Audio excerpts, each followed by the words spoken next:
I would like to introduce to you our keynote speaker for today.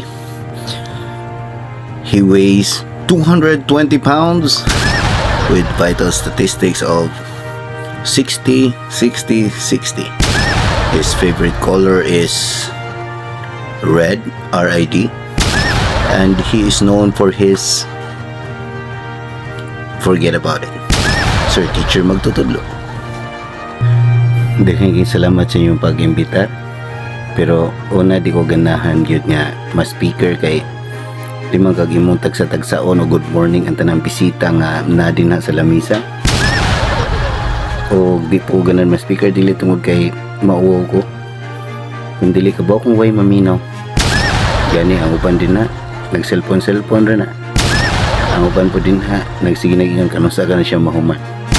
So tungod na diri ra ko kutob, congratulations.